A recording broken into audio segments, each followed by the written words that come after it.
Hello दोस्तों, मैं सरला Yadav SY Hindi platform पर एक बार फिर से आप सभी का हार्दिक अभिनंदन करती हूं।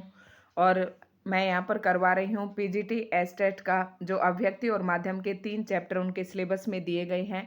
केवल 3 ही अध्याय हैं आपके अभिव्यक्ति और माध्यम के, तो एक मैंने करवा दिया है कहानी का कैसे करें कहानी का नाट्य रूपांतरण। कहानी का नाट्य रूपांतरण ये मैंने करवा दिया है। जिसने भी नहीं देखा है वो हमारे चैनल SY हिंदी प्लेटफॉर्म पर जाकर देख सकते हैं। अगला जो आपके सिलेबस में है कैसे बनता है रेडियो नाटक, तो इसमें जो महत्वपूर्ण प्रश्न बनते जाते हैं वो मैं साथ साथ बताते जाती हूँ। इसमें से इसी प्रकार के प्रश्न बनते हैं कि अब अगला हमारा जो अध्याय है वो है कैसे बनता है रेडियो नाटक। और HPSC के लिए भी ये वीडियो उतनी ही महत्वपूर्ण रहने वाली है जितने कि PGT एस्टेट के लिए है। दोनों ही जगह पर ये सिलेबस मेंशन है कैसे बनता है रेडियो नाटक। तो उसमें तो हमने पढ़ा था कि कहानी से हम नाटक का रूपांतरण कैसे करेंगे। कोई कथा वस्तु है हमारे पास कहानी की, उसका हम नाट्य रूपांतरण कैसे करेंगे। लेकिन इसमें हम पढ़ेंगे कि कैसे बनता है रेडियो नाटक। अब देखते हैं। यह एक कष्टदायक सच्चाई है कि एक स्वतंत्र साहित्यिक विधा के रूप में रेडियो नाटक हिंदी में अभी तक कोई जगह नहीं बना पाया है। मतलब ये कष्टदायक सच्चाई है कि स्वतंत्र विधा के रूप में रेडियो नाटक जो है अभी तक हिंदी में जगह नहीं बना पाया है। ये जो कथन है ये किसका है? नेमी चंद जैन का। तो आपके PGT एस्टेट में सीधा पूछ सकते हैं ये कथन देकर कि ये कथन किसका है। तो ये नेमी चंद जैन का है जो कि एक रंगकर्मी एवं साहित्यकार थे। अब हम पाठ की शुरुआत करते हैं और इसमें हम क्या क्या पढ़ेंगे। रेडियो नाटक की परंपरा, यानी कि नाटक की शुरुआत हमारे यहाँ कहाँ से हुई। सिनेमा, रंगमंच और रेडियो नाटक समानता और अंतर। मतलब एक तो नाटक हमारा सिनेमा पर होता है जो सब लोग देखते रहते हैं।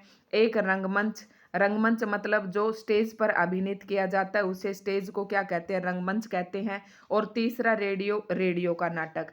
इन 3 नाटकों में क्या समानता है और क्या अंतर है। ठीक है।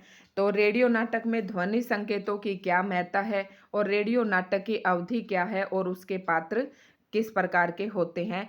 इन 4 पॉइंटों पर हम यहाँ पर नज़र डालेंगे। एक तो नाटक की परंपरा, एक सिनेमा का नाटक, रंगमंच का नाटक और रेडियो नाटक में क्या समानता और क्या अंतर है। रेडियो नाटक में ध्वनि संकेतों की महत्ता और इसकी अवधि और पात्र, ये सब हम पढ़ेंगे। तो देख लेते हैं बारी बारी, समय बहुत कम है, सभी के पास बहुत कम है। और ये देखते हैं।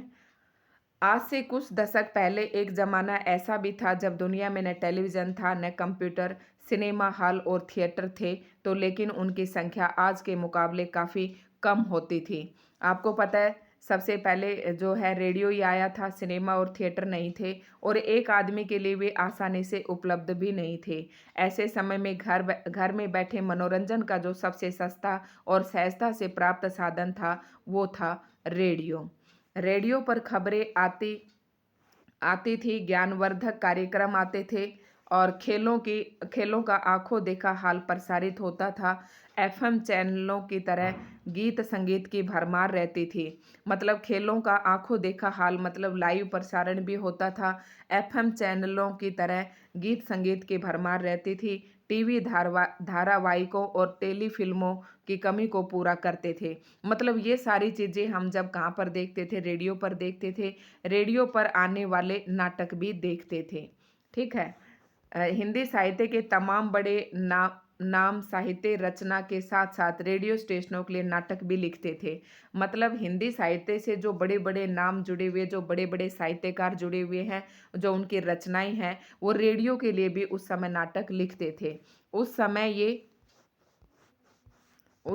ये बड़े सम्मान की बात मानी जाती थी। हिंदी व अन्य भारतीय भाषाओं के नाटक, ये थोड़ा सा भारतीय भाषाओं के नाट्य आंदोलन के विकास में रेडियो नाटक की अहम भूमिका रही। हिंदी के कई नाटक जो बाद में मंच पर भी बेहतर कामयाब रहे। ये अभी नाटक के बारे में ही बता रहा है, रेडियो के नाटक के बारे में ही आपको बता रहा है। मूलतः रेडियो के लिए लिखे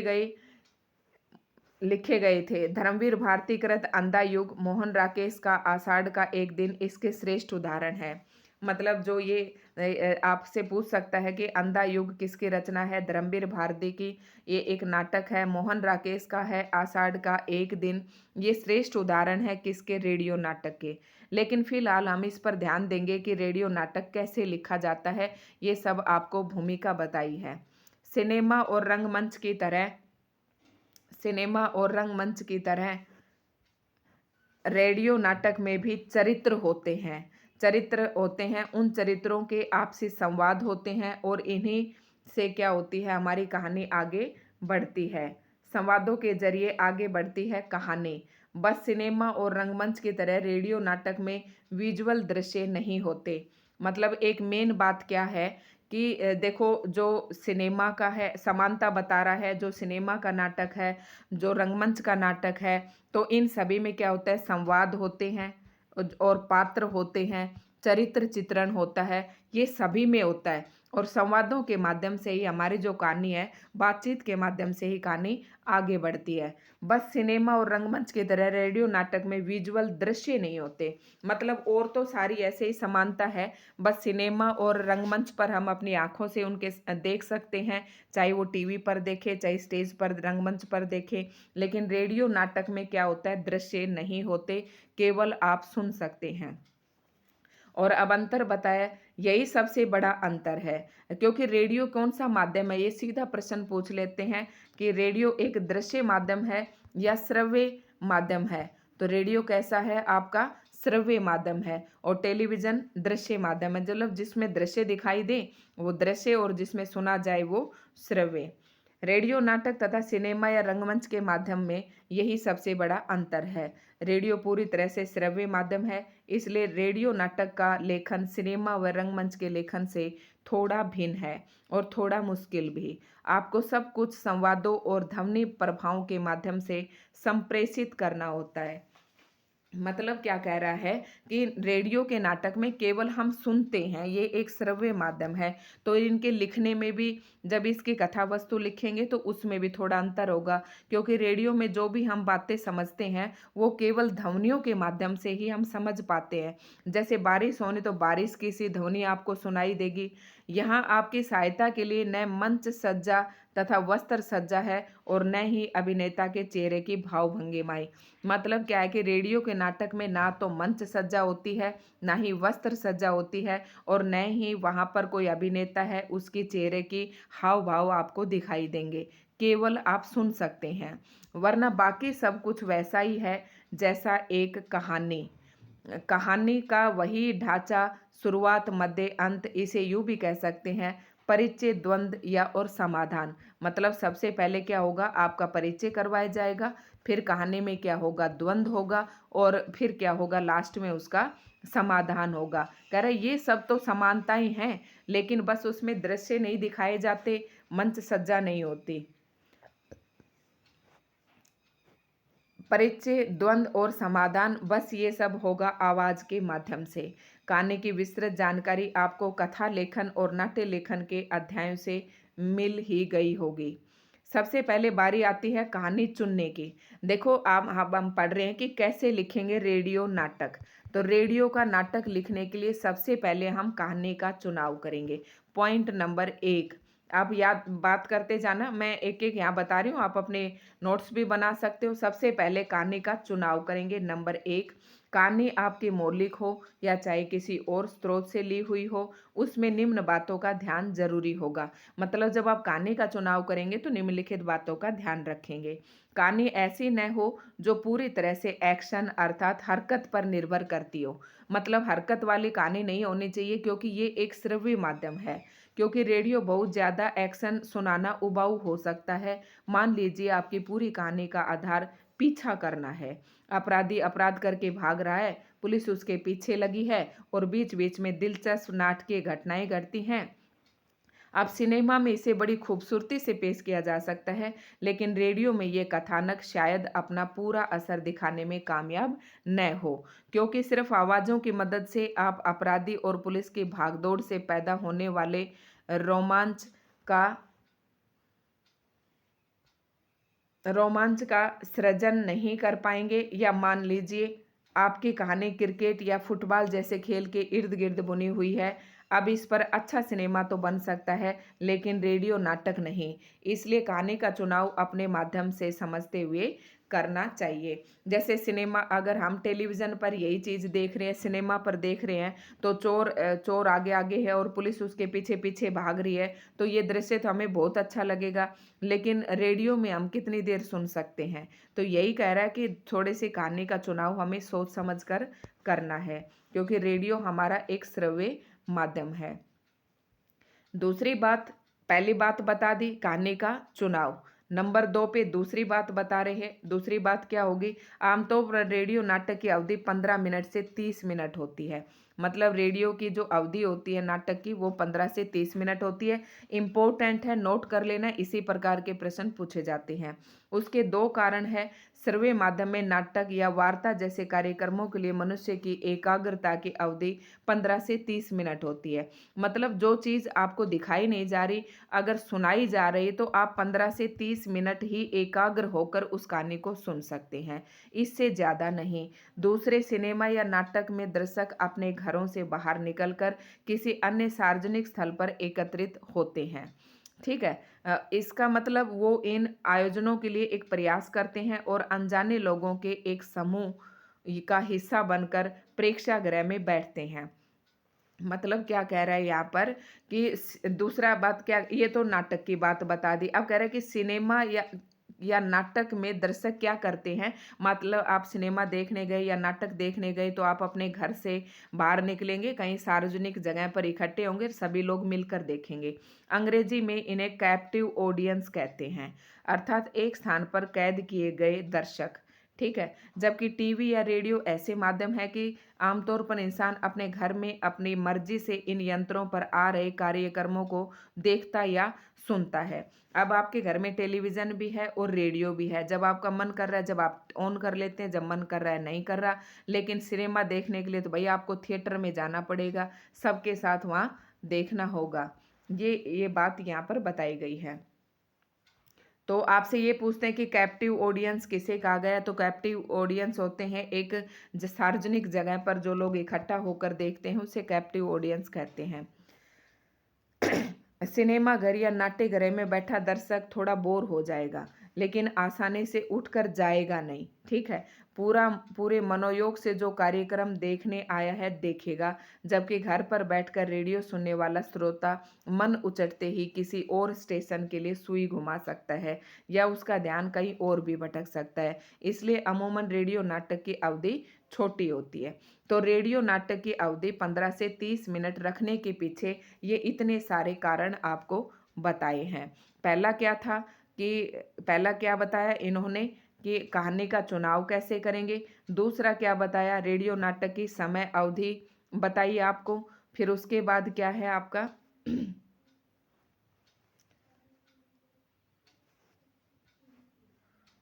इसलिए रेडियो नाटक की अवधि छोटी होती है। अगर आपकी कहानी लंबी, थोड़ी मैंने एक लाइन छोड़ दी शायद। इसलिए अमूमन रेडियो नाटक की अवधि छोटी होती है, और अगर आपकी कहानी लंबी है तो फिर वह एक धारावाहिक के रूप में पेश की जा सकती है, जिसकी हर कड़ी 15 या 30 मिनट की होगी, जैसे कि आप टेलीविज़न पर देखते हैं। यहाँ एक बात और समझ लीजिए, रेडियो पर निश्चित समय पर निश्चित कार्यक्रम आते हैं, इसलिए इनकी अवधि भी निश्चित होती है। 15 मिनट, 30 मिनट, 45 मिनट, 60 मिनट वगैरह। यानी कि कोई कार्यक्रम 15 मिनट का, कोई 30 मिनट का, कोई 45 मिनट का और कोई 60 मिनट का। अब क्योंकि आपके रेडियो नाटक की अवधि ही सीमित है, तो फिर अपने आप ही पात्रों की संख्या भी क्या हो जाएगी, सीमित हो जाएगी। मतलब क्या कहा, आप पहले तो क्या करेंगे, पहले तो कहानी का चुनाव। ठीक है? कहानी का चुनाव करते वक्त, रेडियो नाटक आप लिखते वक्त क्या करेंगे, कहानी का चुनाव। ठीक है? कहानी ऐसी होनी चाहिए, कैसी होनी चाहिए बता दिया। दूसरा नंबर पर आप समय अवधि का ध्यान रखेंगे। तीसरे नंबर पर आप पात्रों का ध्यान रखेंगे, क्योंकि निश्चित समय है तो पात्र भी निश्चित होने चाहिए। अगर पात्र हम ज़्यादा लेते हैं तो उस निश्चित समय में हम उस कथा वस्तु को कह नहीं पाएंगे। ठीक। क्योंकि श्रोता सिर्फ आवाज के सहारे चरित्रों को याद रख पाता है। अगर पात्र ज्यादा होंगे तो हमें पता ही नहीं चलेगा कि ये कौन है। जैसे कि हम रामायण का ही नाटक देख रहे हैं रेडियो पे, तो हमें पता है कि ये राम की आवाज है, ये लक्ष्मण की है, सीता की है, और भाई आगे चल के वानर वो नर सुग्रीव जावन, तो हम क्या होगा उसमें बहुत सारे पात्र और हम क्या हो जाएंगे, कंफ्यूज हो जाएंगे, क्योंकि चरित्र के माध्यम से हम पात्रों का ध्यान रख पाते हैं। ऐसी स्थिति में रेडियो नाटक में यदि बहुत ज्यादा किरदार हैं तो उनके साथ एक रिश्ता बनाए रखने में श्रोता को दिक्कत होगी। अगर संख्याओं में बात करनी है तो हम इस प्रकार कह सकते हैं, 15 मिनट की अवधि वाले रेडियो नाटक के पात्रों की अधिकतम संख्या 5-6 हो सकती है। ये बात आपके पेपर के लिए इम्पोर्टेंट है, यहाँ से आप ध्यान रखना कि 15 मिनट की अवधि के लिए कितने पात्र होंगे। 15 मिनट की अवधि के लिए 15 मिनट की अवधि के लिए होंगे 5 या 6 पात्र। और 30 और 40 मिनट की अवधि का जो समय है, अगर किसी मिनट की अवधि के नाटक में 8 से कितने होंगे, 12 पात्र। अगर 1 घंटे का है, आपका 1 घंटे का है तो उसके पात्र होंगे 15।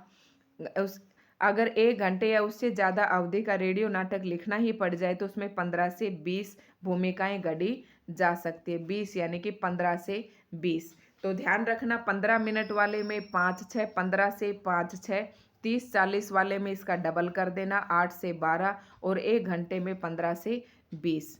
ठीक है। पात्रों की संख्या के मामले में 2 संकेत और उपरोक्त बातें बताई संख्याएं एक अंदाजा मात्र है। अर्थात 15 मिनट के रेडियो नाटक में अगर जरूरत हो तो 7 या 8 किरदार भी हो सकते हैं, लेकिन ये संख्या बहुत ज़्यादा बढ़ाई तो पहले ही कहा था, श्रोता के लिए मुसीबत उठ खड़ी हो सकती है। दूसरा, हम जब इन संख्याओं की बात कर रहे हैं तो ये प्रमुख सहायक भूमिकाओं की संख्या है, छोटे मोटे किरदारों की गिनती इसमें नहीं की गई। मतलब ये मुख्य मुख्य किरदारों की संख्या की बात की गई है, छोटे मोटे की बात नहीं की गई है। अब आपको एक डायग्राम से दिखाऊंगी मैं आपको। मतलब फेरी वालों की एक आवाज़ या पोस्टमैन का एक संवाद या न्यायालय में जज का सिर्फ ऑर्डर ऑर्डर करना आदि, मतलब इस तरीके का, तो ये छोटी मोटी भूमिकाएं हैं। देखो, कहानी के बारे में बता रखा है कि कहानी के जो है, एक तो कहानी क्या होनी चाहिए आपकी, बहुत इंपॉर्टेंट बात बताई है यहाँ पर। कहानी जो है आपकी, कहानी सिर्फ घटना प्रधान न हो, अवधि ज्यादा न हो, और पात्रों की संख्या सीमित हो। ये तीनों चीजें मान लो आपके ऑप्शन में दे दी, एक और ऑप्शन दे दिया और आपसे पूछ ले इस तरह नाटक में क्या होना चाहिए। एक तो कहानी सिर्फ घटना प्रधान न हो, ठीक है, और अवधि ज्यादा न हो, और पात्रों की संख्या सीमित हो। तो ये नाटक में हमें ध्यान रखना है। आगे आता है,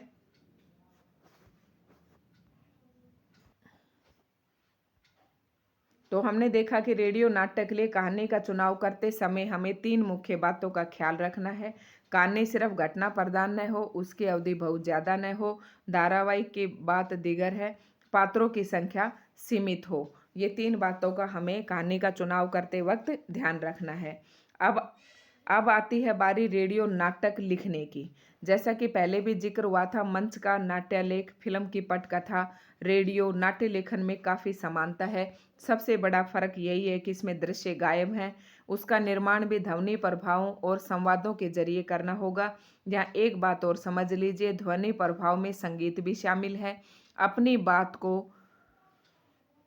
बात को और बेहतर ढंग से समझने के लिए एक उदाहरण की मदद लेते हैं। मान लीजिए दृश्य कुछ इस प्रकार का है। रात का समय और जंगल में 3 बच्चे राम, श्याम और मोहन रास्ता भटक गए हैं। फिल्म या मंच पर इसे प्रकाश, मंच सज्जा, ध्वनि प्रभाव, अभिनेताओं की भाव भंगिमाओं से दिखाया जा सकता है। रेडियो के लिए इसका लेखन कुछ इस प्रकार होगा।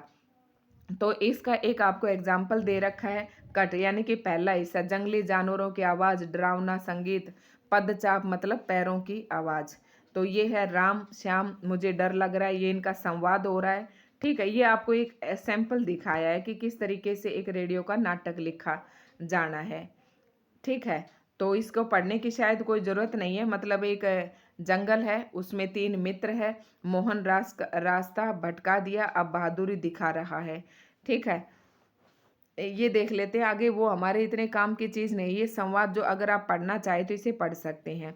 ये दृश्य इसी तरह चलेगा। आपने गौर किया होगा, शुरू में हमने हमने अंक या दृश्य की जगह कट या हिस्सा लिखा। क्या लिखा शुरू में? हमने दृश्य की जगह क्या लिखा? कट या हिस्सा लिखा है। दरअसल रेडियो नाटक में दृश्य नहीं होता, इसलिए उसके बजाय अंग्रेजी में कट लिखने की परिपाटी है। ये प्रश्न महत्वपूर्ण है कि रेडियो नाटक में दृश्य नहीं होते, इसलिए उसमें क्या लिखा जाता है? तो कट लिखने की परिपाटी है। वैसे इतना महत्वपूर्ण नहीं है, आप अलग अलग दृश्यों या हिस्सों को अपने तरीके से दर्शा सकते हैं। महत्वपूर्ण है संवाद और ध्वनि प्रभाव, क्योंकि ये दोनों ही से ही रेडियो का नाटक आगे चलता है। हमने शुरू में ही ध्वनि प्रभाव से जंगल या खुली जगह का संकेत दे दिया है। फिर राम भी अपने संवाद में कहता है कितना भयानक जंगल है, अर्थात ये लोग इस समय जंगल में हैं। ये बात श्रोता को मालूम हो गई। अब श्याम अपने अगले संवाद में इतनी रात हो गई, अर्थात स्थान जंगल, समय रात। अगर हमें समय और ज़्यादा स्पष्ट करना है तो श्याम का संवाद कुछ इस प्रकार हो सकता है। रात के 12 बज गए हैं, घर में अम्मा बाबू सब परेशान होंगे। मतलब संवादों को तो आप कितना ही बढ़ा सकते हैं। तात्पर्य यह है कि आप संवादों के द्वारा दृश्य का देश काल स्थापित कर सकते हैं। बस शर्त यह है कि वो स्वाभाविक होना चाहिए, जबरदस्ती ठूसा हुआ न लगे। मसलन श्याम अगर ये संवाद कहें राम रात के 12 बजे हैं और मुझे डर लग रहा है, साफ दिखाई देता है कि मात्र सूचना देने के अंदाज में संवाद लिखा गया है। हम आगे देखते हैं कि दृश्य हमें क्या क्या जानकारी दे रहा है। 3 दोस्त हैं, राम, श्याम और मोहन। तीनों कहीं से वापस घर आ रहे थे। मतलब अब देख लो इसमें सारी जानकारी। मोहन ने सुझाव दिया कि उसे जंगल से होकर जाने वाला कोई छोटा रास्ता पता है। तीनों ने जल्दी घर पहुंचने की ललक में वो राह पकड़ ली और अब भटक गए हैं। हमें ये भी पता चलता है कि सबसे ज़्यादा डरा हुआ राम है। मतलब उस संवाद को पढ़कर ये पता चला, डर श्याम को भी लग रहा है, लेकिन वो उस पर काबू करने की कोशिश कर रहा है। तीनों में सबसे बेफिक्र मोहन है। रेडियो नाटक में पात्रों संबंधित तमाम जानकारी हमें संवादों के माध्यम से मिलती है। उनके नाम, आपसी संबंध, चारित्रिक विशेषताएं, ये सभी हम संवादों द्वारा ही उजागर करना होता है। भाषा पर भी आपको विशेष ध्यान रखना होगा। वो पढ़ा लिखा है कि अनपढ़, शहर का है कि गांव का है, क्या वो किसी विशेष प्रांत का है, उसकी उम्र क्या है, वो क्या रोजगार या धंधा करता है। इस तरह की तमाम जानकारियां उस चरित्र की भाषा को निर्धारित करेंगी। फिर पात्रों का आपसी संबंध भी संवाद की बनावट पर असर डालता है। एक ही व्यक्ति अपनी पत्नी से अलग ढंग से बात करेगा, अपने नौकर से अलग ढंग से, अपने बॉस के प्रति सम्मानपूर्वक रवैया अपनाएगा, तो अपने मित्र के प्रति उसकी बराबरी और गर्म जोशी का व्यवहार होगा। ये सब प्रकट होगा उसके संवादों से। तो संवाद महत्वपूर्ण है और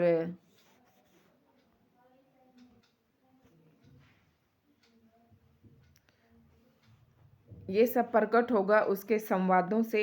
यूं तो सब कुछ फिल्म और मंच के लिए लिखे गए संवादों पर भी लागू होता है, लेकिन रेडियो क्योंकि मूलतः संवाद प्रदान माध्यम है, इसलिए यहाँ इसका खास ध्यान रखना होता है। संवाद से ही संबंधित एक तथ्य और है, ये विशेषकर रेडियो नाटक पर लागू होता है, क्योंकि रेडियो में कौन किससे बात कर रहा है हम देख नहीं पाते, इसलिए संवाद जिस चरित्र को संबोधित है उसका नाम लेना जरूरी होता है।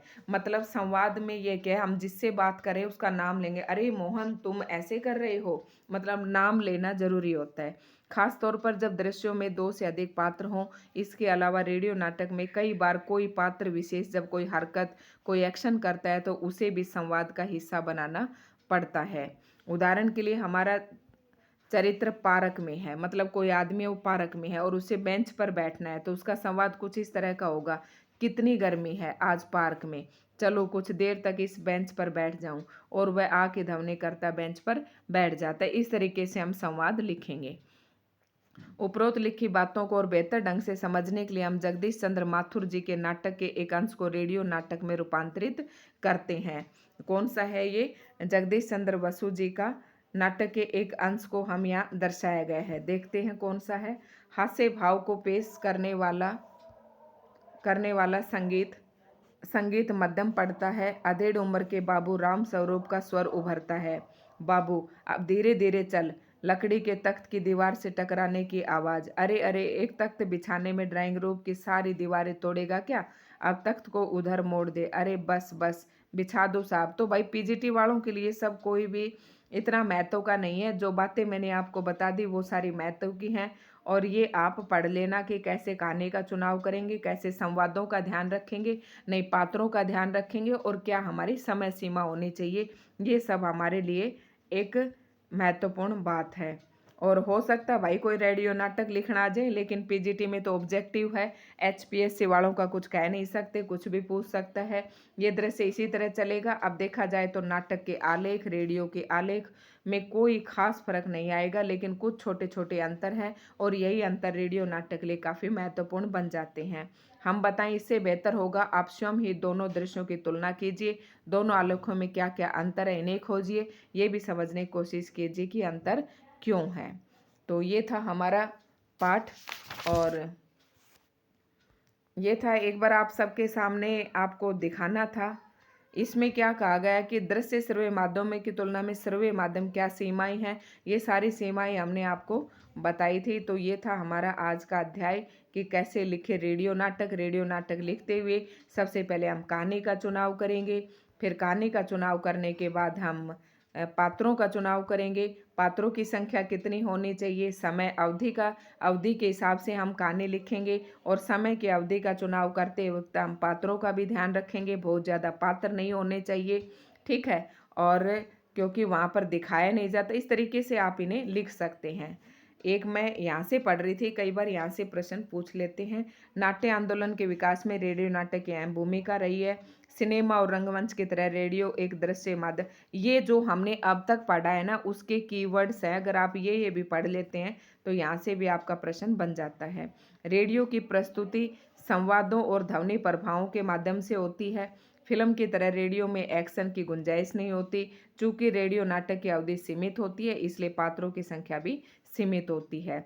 पात्र संबंधी विविध जानकारी संवाद एवं ध्वनि संकेतों से उजागर होती है। बस ये पढ़ लो आप, लेकिन मेरा तो काम था कि पूरी डिटेल एक बार आप सभी के सामने देना मेरा मकसद था, क्योंकि कई बच्चे ऐसे होते हैं जो सब कुछ पढ़ना चाहते हैं, वो कुछ भी छोड़ना नहीं चाहते हैं, और छोड़ देते थे। हम भी ये सोचते हैं कि पता नहीं अरे क्या रह गया होगा, इसलिए मैंने ये सारी बातें आपको बता दी हैं, ठीक है। तो ये था हमारा आज का अध्याय, और यहीं पर मैं विराम देती हूँ इसको वीडियो को। अगर दोस्तों आपको वीडियो पसंद आई तो लाइक एंड शेयर करें, क्योंकि इसमें समझाने का दोस्तों कुछ भी नहीं था। रेडियो नाटक लिखते हुए आप सबसे पहले कहानी लिखेंगे, कहानी का चुनाव करेंगे, कहानी के चुनाव करेंगे, फिर पात्रों का चुनाव करेंगे, फिर आप समय अवधि का चुनाव करेंगे, और इन सब चीज़ों को ध्यान में रखते हुए आप क्या लिखेंगे, कहानी लिखेंगे, क्योंकि रेडियो के नाटक के जो है दृश्य आप सभी को दिखाई नहीं देते हैं। तो ये था आज का हमारा अध्याय। अगर आप हमारे चैनल पर नए हैं तो चैनल को प्लीज़ सब्सक्राइब ज़रूर करें।